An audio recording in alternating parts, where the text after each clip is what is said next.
والصلاة والسلام على أشرف الأنبياء والمرسلين أما بعد فأعوذ بالله من الشيطان الرجيم بسم الله الرحمن الرحيم تلك الرسل فضلنا بعضهم على بعض منهم من كلم الله ورفع بعضهم درجات آمنت بالله صدق الله مولانا العظيم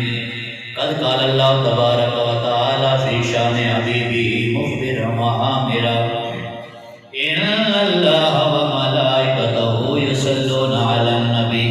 يا أيها الذين آمنوا صلوا عليه وسلموا تسليما جس قدر آقا حضور کے ساتھ جو آقا جتنا پیار کرتا ہے نا اتنی آواز میں اور اس محبت کے ساتھ آپ نے درود و سلام پڑھنا ہے، پتہ چل جائے گا۔ ویسے تو ہم جس آقا کے لیے درود پاک پڑھتے ہیں بلند آواز سے نہ بھی پڑھے نا، صرف دل میں ہی خیال یار آ جائے تو آمنہ کے لال اس دل کو بھی جو سن لیا کرتے ہیں،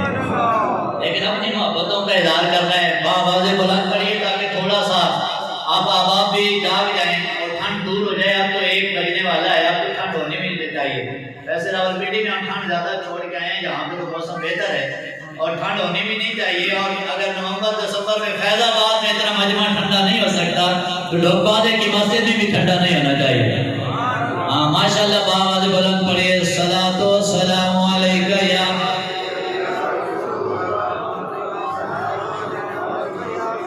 یہ